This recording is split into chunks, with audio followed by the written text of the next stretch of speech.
వార్తలు సమర్పించిన వారు తాపేశ్వరం వారి new Bhaktanjaneya sweets and bakery, Eluru road, Saibaba స్తూపం దగ్గర, Jangareddygudem. Proprietor Gubbal Rambabu. CK29 news. Jangareddygudem Shri Durga Bhavani వడ్రంగి పనివార్ల సంక్షేమ సంఘం అధ్యక్షులు ఈర్ని సూరిబాబు ఆధ్వర్యంలో విశ్వకర్మ జయంతి వేడుకలు జంగారెడ్డిగూడెం పట్టణంలోని బైనేరు దగ్గర ఉన్న బ్రహ్మంగారి ఆలయం వద్ద ఘనంగా నిర్వహించారు. ఈ కార్యక్రమానికి ముఖ్యంతిథిగా చింతలపూడి నియోజకవర్గ శాసనసభ్యులు సొంగ రోషన్ కుమార్ పాల్గొన్నారు. ఆయనకు ఆలయ కమిటీ ఘన స్వాగతం పలికింది. అన్నదానం నిర్వహించారు. జంగారెడ్డిగూడెం పట్టణానికి చెందిన ప్రైవేట్ విద్యా సంస్థలు విజయవాడ వరద బాధితులకు సీఎం రిలీఫ్ ఫండ్ 5 లక్షల రూపాయలు ఎమ్మెల్యేకు అందజేశారు. అనంతరం ఎమ్మెల్యే మీడియాతో మాట్లాడారు.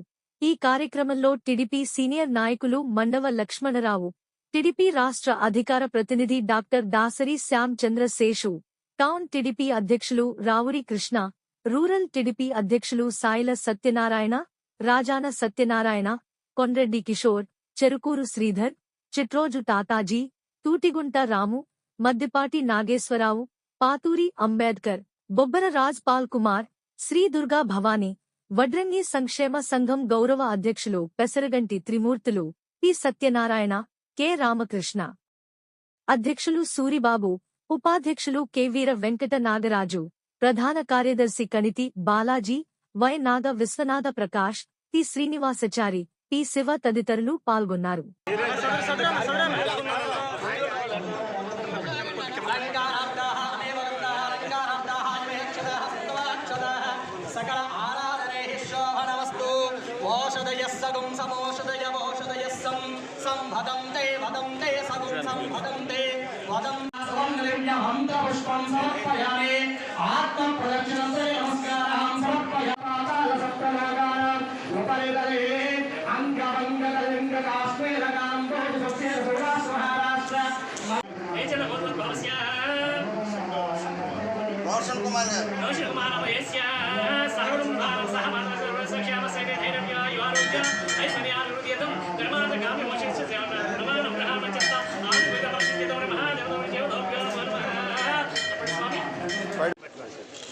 రెగ్యులర్ స్కూల్ నుంచి 1 lakh rupees CM relief fund ఇవ్వడం జరిగింది.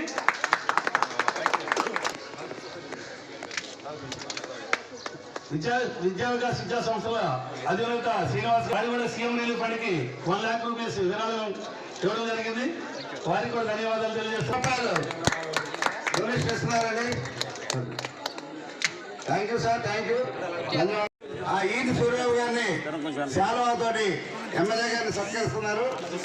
విషయాలతో సత్కరించాలని కోరుతున్నాం.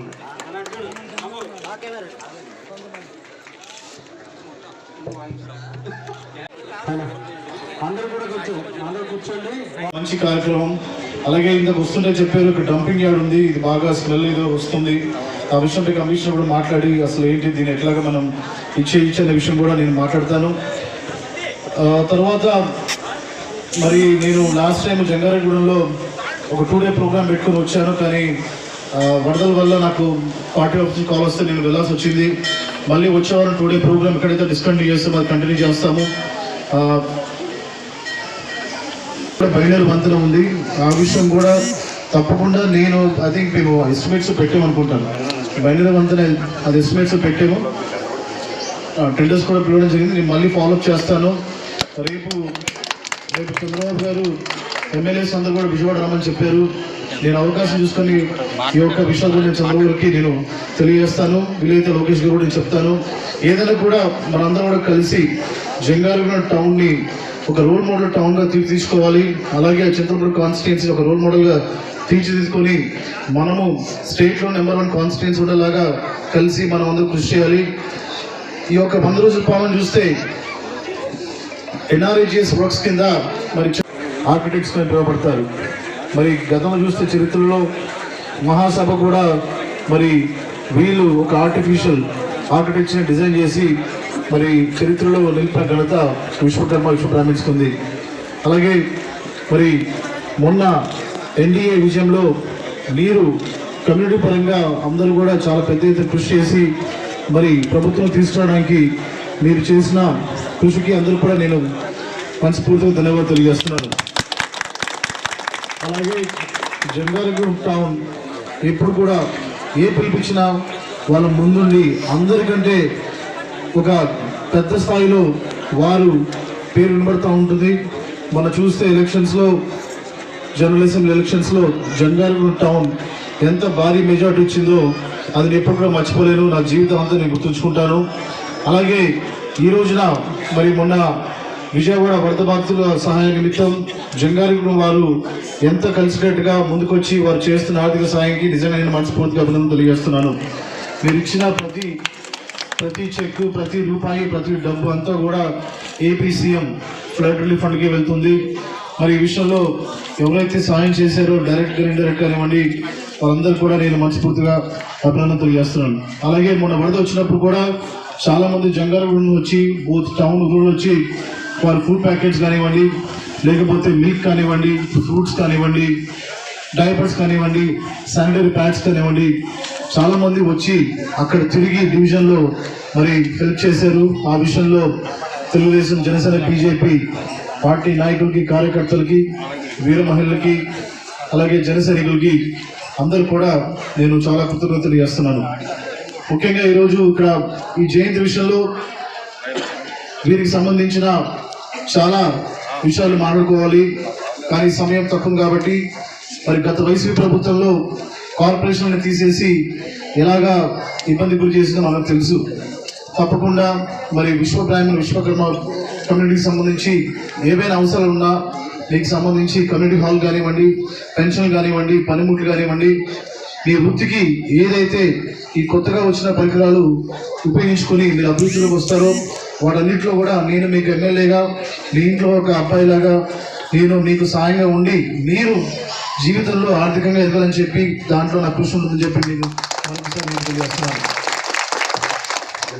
మీ కమ్యూనిటీ ఉన్న పెద్దలతో మాట్లాడి మరి ఎన్ని కార్పెంటర్ షాప్స్ కావాలి, ఎక్కడ కావాలి, ఎలాగ మనం తెచ్చుకోవచ్చు అనే విషయంపై నేను కూర్చొని టైం తీసుకొని మనం డిస్కస్ చేసి తప్పకుండా రిప్రజెంటేషన్ ఇస్తాను.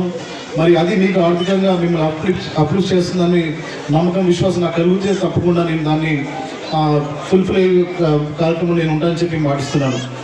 అలాగే చింతలపూడి నియోజకవర్గంతో కలిసి విజయవాడ వరద బాధితుల సహాయ నిమిత్తం నేనైతే పిలుపునిచ్చానో ఎవరిని ఇబ్బంది పెట్టకుండా స్వచ్ఛందంగా మీకు తోచినంత సాయం చేయమని చెప్పినప్పుడు ప్రతి ఒక్క మండల పార్టీ ప్రెసిడెంట్లు, గ్రామ నాయకులు, కార్యకర్తలు అందరూ కలిసి వారికి తోచింది చెక్స్ కానివ్వండి, క్యాష్ కానీ ఇవ్వడం జరిగింది.